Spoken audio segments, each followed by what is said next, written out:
Alguém já, não sei quem aqui já viu as mídias socioeducativas, como é que funciona, né? Alguém aqui já teve prazer de uma Fundação Casa? A Cíntia, mais alguém que teve um prazer de uma Fundação Casa? Desprazer. Desprazer? Bom, quem pega o histórico do Workhouse e olha hoje os sistemas prisionais, vai ver que eles são muito semelhantes.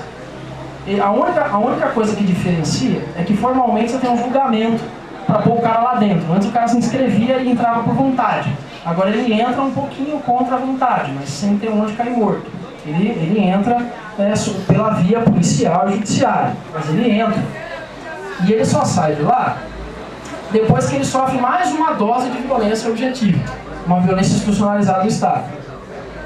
As populações mais pobres, por serem mais carentes, vão sofrer mais. Mas a forma de repressão do Estado ela é geral para todo mundo. Ela só tem menor incidência em quem ganha mais e maior incidência em quem ganha menos. Mas ela é democrática.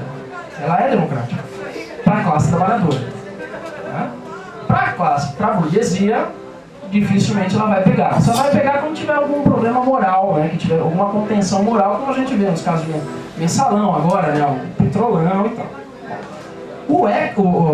Hoje, se a gente tiver que defender a não redução da maioridade penal, a gente está fazendo isso do ponto de vista simbólico. Porque o desenvolvimento das medidas socioeducativas vai se dar exatamente com o desenvolvimento dos sistemas prisionais. Essa molecadinha está presa. Ela está presa. E com menos direito do que um condenado no sistema prisional. Ela não tem direito a habeas corpus, ela não tem direito à liberdade provisória. O Ministério Público e os juízes podem sentar ali durante 20 minutos e determinar a pena do moleque. Não precisa consultar advogado, não precisa consultar família. Quando o advogado do menor chega lá, a pena já foi definida. O sistema do ECA é mais punitivo, nesse ponto de vista das garantias do autor do crime, né, ou do ato infracional, do que o Código Penal. O Código Penal é mais avançado que o ECA. Não parece, mas é.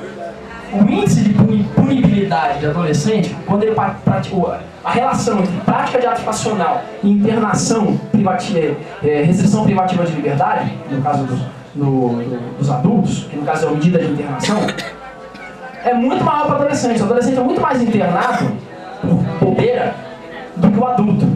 Um adolescente que pratica reiteradamente lesão corporal vai ficar na Fundação Casa. Hein, Cíntia? Um adolescente que é partícipe de um grupo de assalto vai para a Fundação Casa. Quando ele trafica com uma quantidade irrisória de drogas, ele vai para a Fundação Casa. O adulto não. Raramente vai. Um adulto que pratica lesão corporal nunca vai. Um adulto que pratica depredação de patrimônio público nunca, em absoluta hipótese nenhuma, vai ser preso. Nunca, nunca. E o adolescente vai ser preso. Veja que contraditório. A gente está defendendo a não redução da maioridade penal. Mas o sistema hoje de encarceramento dos jovens, dos adolescentes, é mais punitivo do que o Código Penal. Não é uma contradição maluca. A gente faz isso do ponto de vista simbólico, porque a gente não pode aceitar retrocesso. A gente tem que avançar as políticas sociais. E isso é uma marca importante. Realmente não pode deixar recuar, porque a gente precisa avançar. Mas não dá para fingir que o sistema de internação das medidas socioeducativas é uma saída. Não, ele é tão pior quanto o sistema prisional dos adultos. E o que a gente vê, e olha que engraçado, a gente vê a propaganda da Secretaria de Segurança Pública e Cidadania dizendo o contrário, né? Aquela é uma secretaria bem ambígua, né? De segurança pública e de cidadania, né? Então já dá para ver como que o Estado trata a questão da própria cidadania. A cidadania está no limite de não romper com o sistema. Se rompe com o sistema, logo vai para a segurança. Né? A cidadania ande na linha do sistema. Rompeu com o sistema, segurança. É por isso que é a mesma secretaria. E ela age assim mesmo. Os menores que andam na linha, eu não prendo. Os menores que não andam na linha, eu prendo. Essa Secretaria de Segurança Pública e Cidadania, hoje ela precisa dizer que a Fundação Casa funciona. Só que o Estado de São Paulo, primeiro, tem 112, não tem 112 unidades de internação da Fundação Casa. São 60 ou 70 da Fundação Casa. Mas são 112 unidades de internação que, inclusive, estão com outras entidades. Né? 112 no Estado de São Paulo.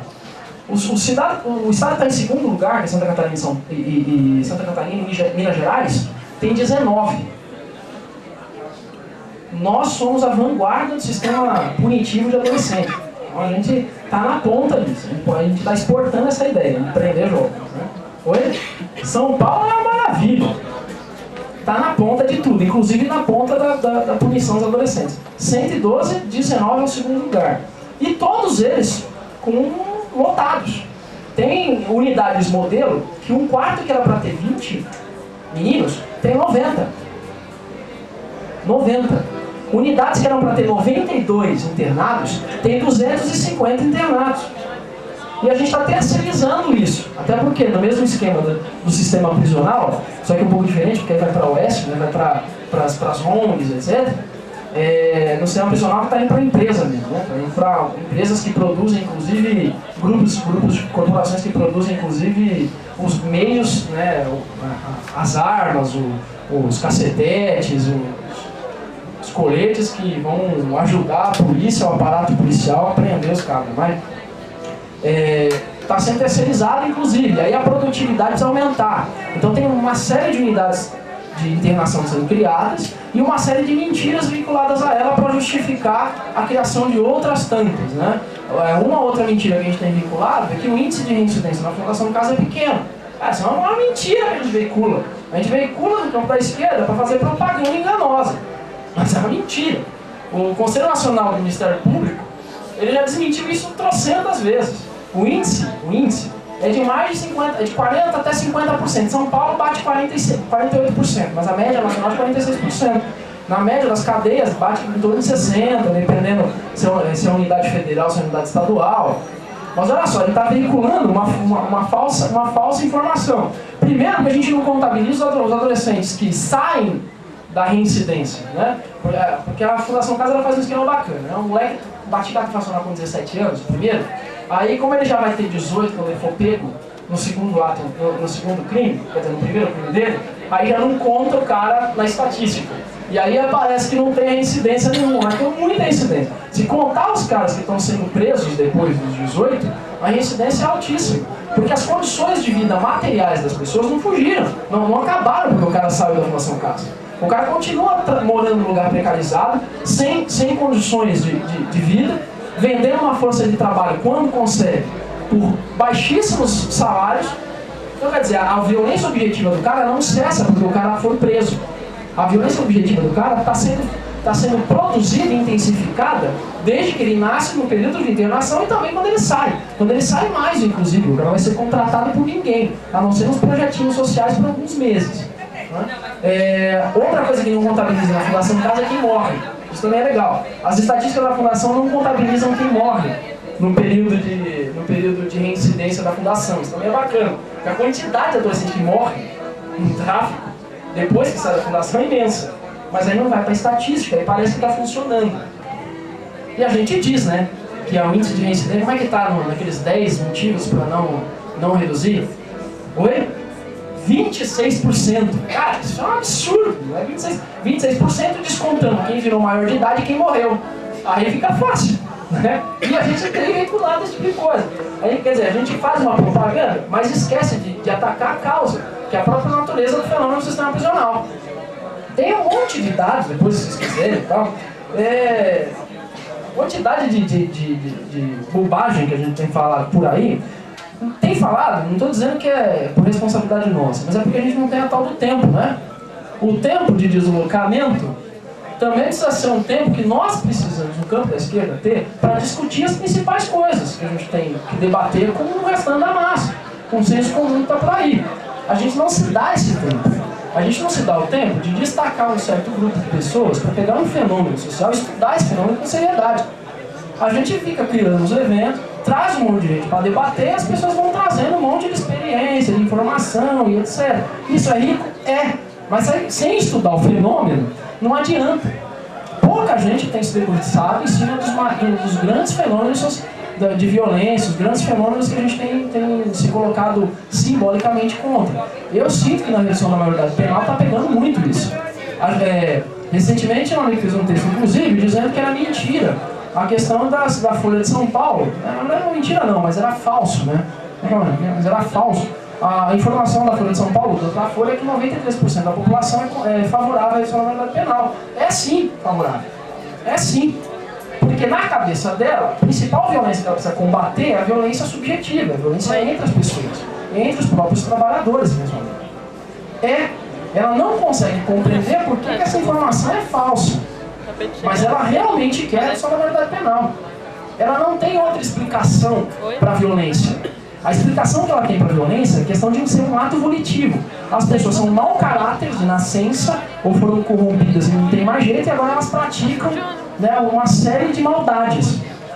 E as pessoas elas vão dizer isso, e elas estão confiantes nisso, estão confiantes que o sistema punitivo precisa aprofundar. Porque quanto mais punição, menor a quantidade de crime. Elas esquecem que no feudalismo a punição era maior do que até elas concordariam.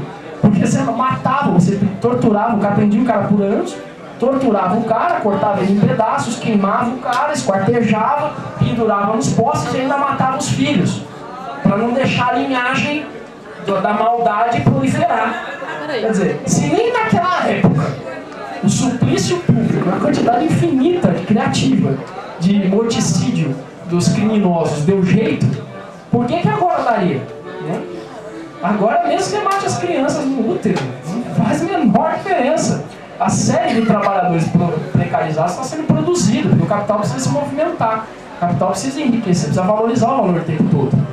E ele precisa valorizar o valor, e ele não consegue valorizar o valor contratando a força de trabalho com salários dignos, ele precisa explorar essa força de trabalho. E ela vai explorar essa força de trabalho até o talo, principalmente nos períodos de crise econômica. A gente está vivendo um período de crise econômica, a gente ainda não viu alguns aspectos da crise econômica, está vendo agora com os cortes de verba pública, um pouco pelo menos, mas a Grécia, a Espanha, a Itália, viu isso, principalmente a Grécia e a Espanha, viu isso há pouco tempo atrás. Fenômenos muito engraçados, que era a população de menores em lar de acolhimento quintuplicar no período de crise econômica na Grécia. Vocês chegaram a ver a quantidade de famílias que abandonavam as crianças nas praças? Alguém chegou a ver isso? Essas coisas a gente não vê, é engraçado, não chega, né? Vem pra cá como apenas uma crise econômica bonitinha, né? A crise econômica, estão saindo, né? Eles estão fazendo um monte de medidas pelo FMI, essas medidas têm peso, e tem peso na vida das pessoas. A violência objetiva mata, né? Um monte de gente abandonando as casas, porque não consegue pagar aluguel, não consegue pagar água e luz e morar em carro.